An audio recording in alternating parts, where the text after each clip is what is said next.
नमस्कार विद्यार्थी मित्रों, आज हम हिंदी की क्लास में कर्ण के जीवन के दर्शन के बारे में सीखने वाले हैं, पढ़ने वाले हैं। कर्ण महाभारत का एक ऐसा पात्र जिसके साथ तत्कालीन समय में अनगिनत अन्याय हुए थे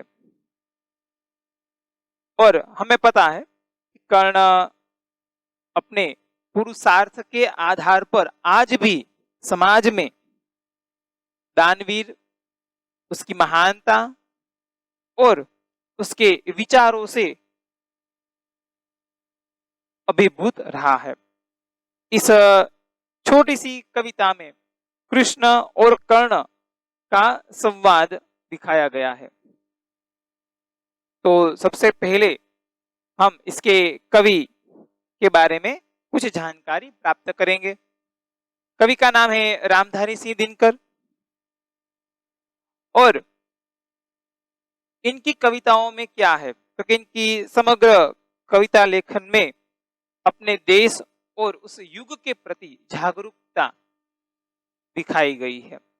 वो अपने कविताओं के माध्यम से देश में चल रही अन्याय की बातों को लेकर, अत्याचार, शोषण आदि को लेकर उन्होंने अपनी कविताओं में उसका चित्रण किया गया है और तत्कालीन घटनाओं, विषमताओं का खुलकर चित्रण किया है बिना किसी डर के। और शोषित वर्ग हैं, जो पीड़ित वर्ग हैं, उसकी व्यथा को उन्होंने अपने शब्दों के माध्यम से हमारे सामने लाने का प्रयत्न किया है और उसकी मुक्ति का संघर्ष किस प्रकार उन्होंने अपनी उस पीड़ा से, उस शोषक वर्ग से अपने आप को छुड़ाया है, उसके बारे में भी उन्होंने इस कविता के माध्यम से सबको समझने का एक मौका दिया है। दिनकर जी की अनगिनत कविताएं हैं। उनके काव्य संग्रह को देखें, उनकी रचनाओं को देखें तो ये आपके सामने उनकी सभी रचनाएं हैं। उसमें उर्वशी, रश्मिरथी, रेणुका, हुंकार, रसवंती, कुरुक्षेत्र आदि उनके काव्य ग्रंथ हैं। इनको अलग अलग पुरस्कारों से भी नवाजा गया है। साहित्य का सर्वश्रेष्ठ पारितोषिक यानी कि ज्ञानपीठ पुरस्कार भी रामधारी सिंह दिनकर जी को मिला है और साहित्य अकादमी पुरस्कार भी इनको प्राप्त हुआ है। अब कर्ण के जीवन के बारे में कुछ हम बात करेंगे, उसके बाद सीधे कविता के ऊपर जाएंगे। कर्ण का जीवन दर्शन वो रश्मिरथी खंड काव्य नामक काव्य ग्रंथ से लिया गया है, जो तीसरे सर्ग में दिया गया है, जिसमें कृष्ण और कर्ण दोनों के बीच जो संवाद हुआ है वो संवादात्मक शैली में यहाँ का छोटा सा एक अंश लिया गया है। इसलिए कर्ण के जीवन दर्शन काव्य का साहित्य प्रकार बनेगा खंड काव्यांश। और इस छोटे से काव्य से हमें ये सीखने को मिलेगा कि किस प्रकार सारे अन्यायों को सहकर कर्ण जन्मजात महानता पर पुरुषार्थजन्य महानता की विजय चाहता है। जन्मजात महानता यानी कि जन्म से ही कोई महान नहीं बनता। महान बनने के लिए उसे पुरुषार्थजन्य प्रयत्न करने पड़ते हैं, पुरुषार्थ करना पड़ता है। जितने भी लोग महान हुए हैं उन सब का कोई ना कोई पुरुषार्थ उनके पीछे रहा है। बिना पुरुषार्थ के किसी का भी नाम हुआ नहीं है। महाभारत के युद्ध में जब कृष्ण है कर्ण को उसकी सच्चाई बताने के लिए जाते हैं कि कर्ण तुम भी पांडव ही हो, तुम माता कुंता की प्रथम संतान हो, ज्येष्ठ पुत्र हो और अगर तुम हमारे पक्ष में आ जाओगे तो ये पूरा राज्य तुम्हें मिल जाएगा। लेकिन यहाँ कर्ण है प्रलोभन में नहीं फंसता, यहाँ कृष्ण के शब्दों के मायाजाल में न फंसकर वो अपने मित्र धर्म का पालन करता है। और अपने मित्र के लिए वो मरने के लिए भी तैयार है। तो इस छोटी सी कविता में कर्ण की महानता, उसका मित्र धर्म क्या है, उसके लिए धन संपत्ति क्या है, उसके बारे में अब हम जानेंगे। वैभव विलास की चाह नहीं, अपनी कोई परवाह नहीं। वैभव विलास की कोई चाह नहीं, अपनी कोई परवाह नहीं, बस यही चाहता हूं केवल, दान की देव सरिता निर्मल। करतल से झरती रहे सदा, निर्धन को भरती रहे सदा। करतल से झरती रहे सदा, निर्धन को भरती रहे सदा। देखिए यहां वैभव विलास यानी कि धन दौलत की बात करते हैं कर्ण। हे कृष्ण, मुझे ये धन दौलत, रुपया पैसा, जिसकी वजह से आप यहाँ आए हैं, राजपाट, वो नहीं चाहिए। मुझे उसकी कोई चिंता नहीं है। धन दौलत, रुपया पैसा, राजपाट, सुख उपभोग के लिए मुझे कुछ नहीं चाहिए। बस मेरी एक ही इच्छा है, क्या है कि बस यही चाहता हूं केवल, दान की देव सरिता निर्मल, कि मेरे हाथों से हमेशा सतत दान रूपी सरिता यानी कि नदी प्रवाहित होती रहे, बहती रहे, यही मैं चाहता हूं। करतल से झरती रहे सदा, निर्धन को भरती रहे सदा। हे केशव, मेरे हाथ से हमेशा प्रवाहित होती रहे दान की सरिता, दान की नदी। मैं निस्वार्थ भाव से दान करना चाहता हूं। जो निर्धन है, जिनके प्रति इस समाज ने अन्याय किया है, उन लोगों को मैं कुछ देना चाहता हूं। जो मेरे साथ हुआ है वो दूसरों के साथ नहीं होगा, मेरी ये इच्छा है। मेरे साथ जितने अन्याय अत्याचार हुए हैं वो मैं दूसरों के साथ नहीं होने दूंगा, ये मैं चाहता हूं। इसलिए कहते हैं कर्ण कि मैं निर्धन जो गरीब लोग हैं उनके लिए हमेशा सदा दान की सरिता बहाकर उनके सभी दुखों को, उनकी पीड़ा कष्टों को दूर करने का प्रयत्न करूंगा। तो यहाँ कर्ण की दानवीरता, उनकी इच्छा की बात यहाँ हमें दिखाई देती है।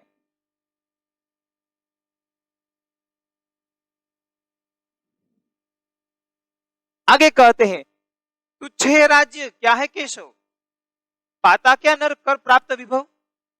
चिंता प्रभुत्व अत्यल्पहास, कुछ चाकचिक्य कुछ क्षण विलास, पर वहां भी यही गवाना है, कुछ साथ नहीं ले जाना है। अब कर्ण कहते हैं कि तुच्छ है, मेरे लिए मामूली है, सामान्य है।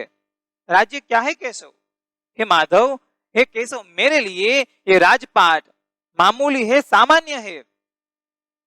इस राजपाट को पाकर, राज्य को प्राप्त पाकर, धन संपत्ति को प्राप्त करने से क्या मिलेगा, विभव यानी कि धन संपत्ति। इस धन संपत्ति को प्राप्त करने से इंसान को क्या मिलेगा केशव, तो क्या मिलता है, चिंता प्रभुत अत्यल्पहास, प्रभुत यानी कि अधिक चिंता आती है।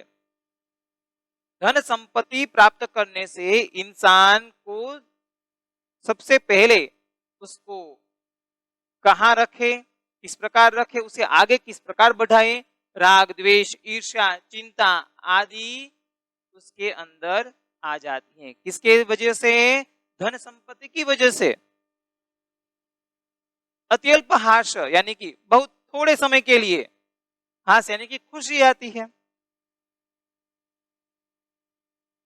कर्ण कहते हैं कि मुझे राजपाट, धन संपत्ति नहीं चाहिए, क्योंकि अगर ये मेरे पास आ गई तो मेरे अंदर ये चिंता कुछ क्षणों के लिए खुशी आएगी, बाकी बाकी मेरा जीवन दुख में ही व्यतीत होगा।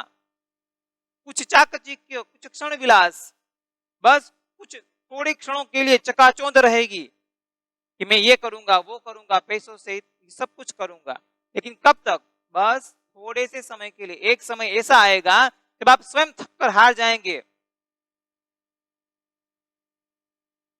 और कुछ क्षण विलास यानी कि कुछ क्षणों के लिए सुख सुविधाएं आपको पसंद आएगी। कुछ क्षण के लिए ही पसंद आएगी, एक हद तक आएगी। तो इन धन संपत्ति का मैं क्या करूं केशव? जो आप मुझे देने के लिए आए हैं उसका मैं क्या करूं?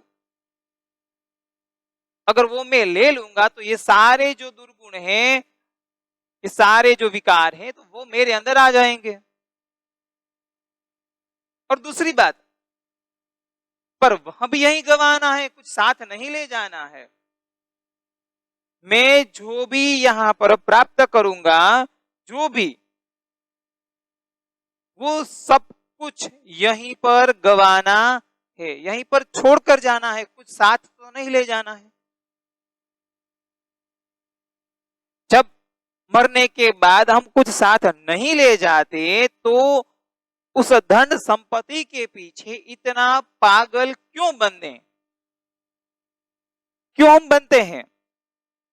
बस हमारी इच्छा है कि हम पैसे वाले बन जाए, लेकिन जब हम पैसे वाले बन जाते हैं तब हमें कुछ समय के लिए, उसका एक समय अवधि है, बस उस समय अवधि के बाद हमें ऐसा लगने लगता है कि ये सारा नीरस है, जीवन नीरस बन जाता है। जब तक हमारे अंदर कुछ पाने की इच्छा है, कुछ चाहने की इच्छा है, तब तक वो चीज हमारे लिए बेशकीमती है। लेकिन जब वो ही चीज हमारे हाथ में है, हमने प्राप्त कर ली, तब क्या होगा? उस चीज को प्राप्त करने के बाद हमारे पास और कोई रास्ता नहीं है, और कोई इच्छा नहीं थी, जो इच्छा थी वो तो पूरी हो गई। अब इच्छा पूरी होने के बाद क्या हुआ? धीरे धीरे क्या होगा? हम उस चीज को भूलने लगेंगे, उब जाएंगे, उससे नीरस हो जाएंगे हम उससे। तो कर्ण यहां यही कहते हैं कि राजपाट, धन धन संपत्ति मुझे नहीं चाहिए केशव। अगर ये आ गई तो ये सारे चिंता, चकाचौंध, सुख उपभोग कुछ समय के लिए रहेगा, अच्छा भी लगेगा, लेकिन वो भी तो यही छोड़कर जाना है। तो उसके पीछे अपने जीवन को बर्बाद क्यों करें हम? अब आगे क्या कहते हैं? मुझसे मनुष्य जो होते हैं कंचन का भार न ढोते हैं। मुझसे मनुष्य जो होते हैं कंचन का भार न ढोते हैं। पाते हैं धन बिखराने को, लाते हैं रतन लुटाने को। पाते हैं धन बिखराने को, लाते हैं रतन लुटाने को। झक से न कभी कुछ लेते हैं, दानी हृदय का देते हैं। कर्ण यहाँ अपने जैसे लोगों के उदाहरण देते हैं कि धन संपत्ति आखिर में किसके लिए है और क्यों है। कर्ण कहते कि मुझसे मनुष्य जो होते हैं, यानी कि मेरे जैसे विचार वाले मनुष्य जो होते हैं, वो क्या होते हैं? वो कंचन का भार, कंचन यानी कि सोना, यहां संपत्ति ले लीजिए। तो कर्ण कहते हैं कि मेरे जैसे जो लोग हैं वो कंचन के भार को ढो नहीं सकते, वो रुपये पैसे के पीछे नहीं भागेंगे, वो सुख सुविधाओं के पीछे नहीं भागेंगे। उनके पास जो है, जितना है, उन सब का वो सही इस्तेमाल करना चाहेंगे। आगे कहा ना कि पाते हैं धन बिखराने को, लाते हैं रतन लुटाने को। वो धन प्राप्त करते हैं, रतन यानी कि रत्न, हीरे, मोती, माणिक, वो सब कुछ ग्रहण करेंगे, लाएंगे, अपने पास संग्रह करेंगे, लेकिन किसके लिए? झक से कभी न कुछ लेते हैं, दानी हृदय का लेते हैं। वो सारी चीजें जो प्राप्त करते हैं जीवन में, जो सही में दान की महिमा बताकर कर्ण यहाँ कहते हैं, जो हृदय पूर्वक दान करते हैं वो कभी आगे पीछे कुछ नहीं सोचेंगे। वो जितनी भी धन दौलत इकट्ठा करेंगे, उन सबको वो बिखरा देंगे लोगों में। लेकिन कैसे लोगों में? तो कि निर्धन है, गरीब है, जिनके प्रति समाज ने देखा नहीं है, जिनके लिए समाज ने कुछ सोचा नहीं है, उन लोगों के प्रति वे कुछ करना चाहेंगे। सामने से कुछ नहीं लेंगे, नामना, शोहरत कुछ नहीं लेंगे, बस छिपकर दान की नदी बहाते चलेंगे। इसलिए यहाँ कर्ण कहते हैं कि धन संपत्ति का सही उपयोग कैसे करना चाहिए, तो कि धन संपत्ति परोपकार के लिए है। परोपकार दूसरों पर उपकार करने के लिए है, खुद के लिए नहीं है। और उनके लिए करना है जिनके लिए समाज ने कुछ सोचा नहीं है, जिनके लिए समाज ने कुछ किया नहीं है, उन लोगों को कुछ देने की बात यहाँ कर्ण करते हैं कि धन संपत्ति का उपयोग हमें परोपकार के लिए करना चाहिए, क्योंकि परोपकार ही सब कुछ है। प्रकृति प्रकृति हमें परोपकार की बात सिखाती है। प्रकृति के हर एक तत्व को ले लीजिए आप, सूर्य से लेकर पेड़ पौधों तक, सभी में परोपकार की बात है। यहां तक कि हमारे अंदर जब तक परोपकार रहेगा तब तक हमारा जीवन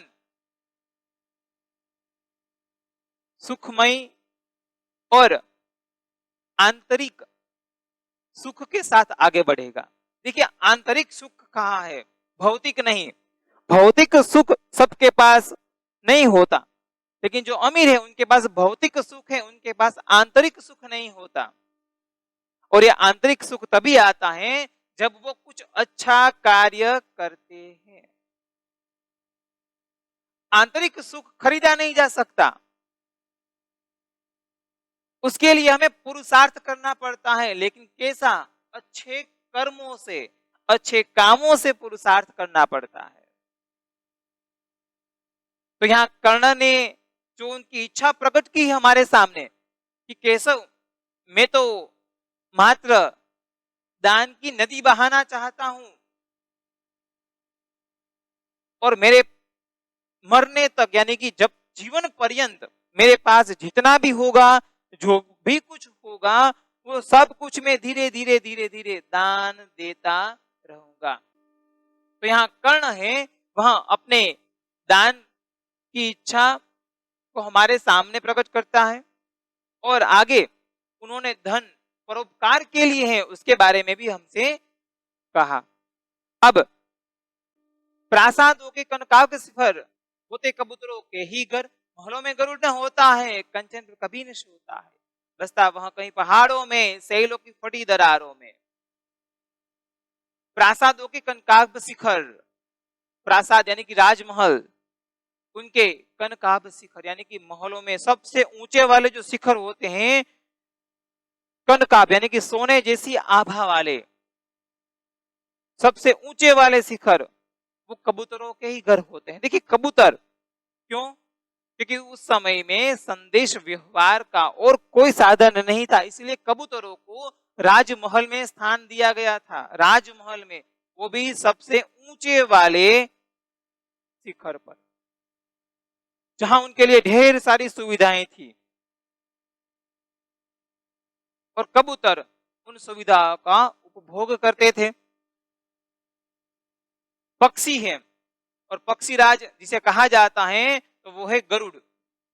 महलों में गरुड़ न होता है, कंचन पर कभी न सोता है।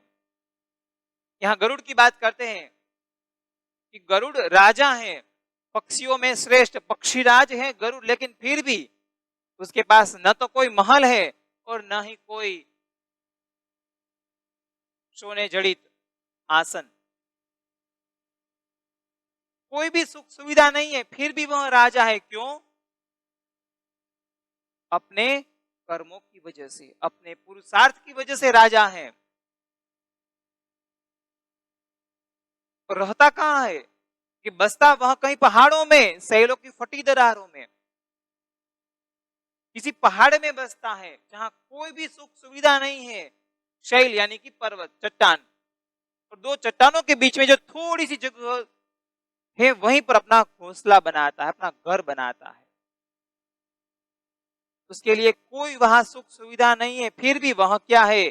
पक्षीराज है, गरुड़ है। वो पुरुषार्थ में विश्वास करता है, इसीलिए वह क्या है? राजा है।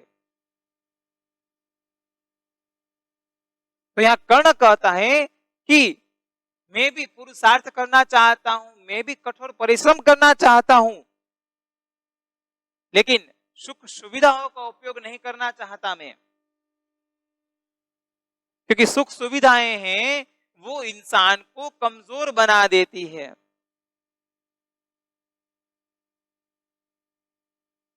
तो कर्ण ने अपने विचार हमारे सामने इस प्रकार यहाँ प्रकट किए हैं।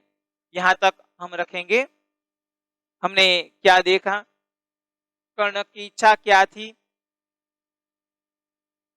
उसने कृष्ण भगवान से क्या कहा कि मैं अपने हाथों से दान की सरिता बहाना चाहता हूं, जीवन पर्यंत जब तक जिंदा हूं तब तक मैं दान की नदी मेरे हाथों से बहती रहे, ये उनकी इच्छा थी।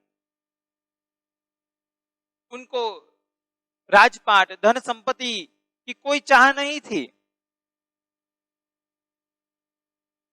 उनको धन संपत्ति है परोपकार के लिए चाहिए थी, और उन्होंने कहा कि धन संपत्ति का उपयोग अगर परोपकार के माध्यम से करेंगे, परोपकार के लिए करेंगे, तो ही उसका सही उपयोग होगा, रुपये पैसे धन संपत्ति का। बाद में कहा कि कबूतर और गरुड़ की बात आती है, जिसमें कबूतरों के लिए राजमहलों में सबसे ऊंचे शिखर और अत्यधिक सुख सुविधाओं के बीच में रखा जाता है। दूसरी ओर पक्षी श्रेष्ठ गरुड़ राजा है, फिर भी उनको कोई सुख सुविधा नहीं है, फिर भी वह राजा है क्योंकि वो पुरुषार्थी है, वो कर्मठ है।